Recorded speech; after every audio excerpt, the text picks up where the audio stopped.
I mentioned last time that numbers are symbolically important in the book of Revelation. We've already encountered 7 churches. Most of you are familiar with the 3 series of 7, seals, trumpets, and bowls. In chapter 4, verse 5, we encounter yet another set of 7. It begins as we've previously read, from the throne came flashes of lightning, rumblings, and peals of thunder. Then John tells us in front of the throne were 7 lamps were blazing. These are the 7 spirits of God. The interpretation is as interesting as it is helpful. In John chapter 1, verse 12, John had already witnessed 7 lampstands. Verse 20 of the same chapter clarified that these are the 7 churches. Now, if not for the clarifying word added in chapter 4, verse 5, we might be inclined to conclude these are the very same churches. But alas, no, these are 7 spirits. To put you at ease, these are not 7 different spirits. 7 can describe more of a quality of something than its quantity. Now, we haven't explored these, but there are a number of strong connections between John's apocalypse and the visions of Ezekiel and Zechariah, particularly in this case to Zechariah chapter 4. There, verse 1 begins, "Then the angel who had talked with me returned and woke me up. Like someone awakened from sleep, he asked me, 'What do you see?' I answered, 'I see a solid gold lampstand with a bowl at the top and 7 lamps on it, with 7 channels to the lamps. Also, there are 2 olive trees by it, one on the right of the bowl and the other on its left.'" Zechariah follows by asking a fair question. "What are these, Lord?"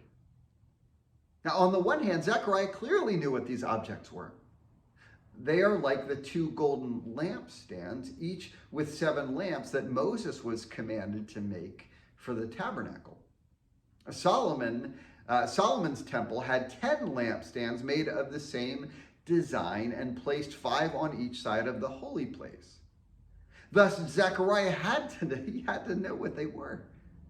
I think the reason he asks, "What are these things?" is because they are similar, yet ever so slightly different.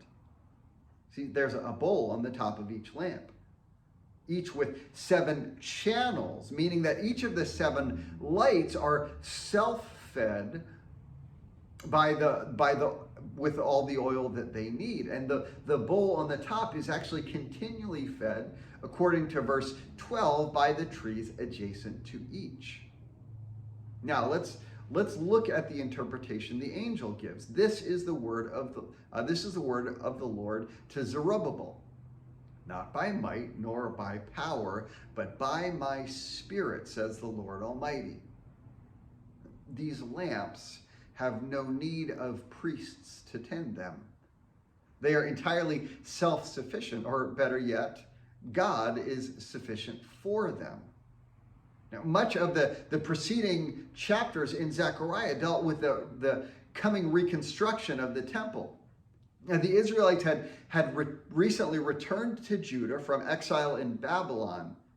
On their own, they were weak and defenseless people. How were they to undertake such a great task? And the message is, "Not by might nor by power, but by my Spirit, says the Lord Almighty."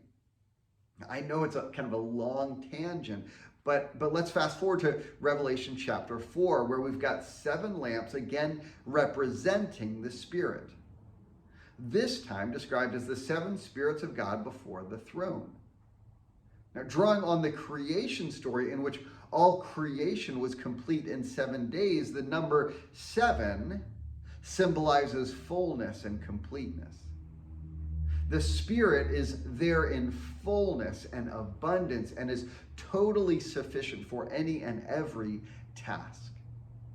Far from Revelation chapter 4 being the point in which the church is beamed up out of the world such that the world may collapse into pieces and chaos, the vision of God's sovereignty, represented through the incredible depiction of the throne, along with the 7-fold abundance of the Spirit, this vision is to strengthen and embolden Christians who remain in the world.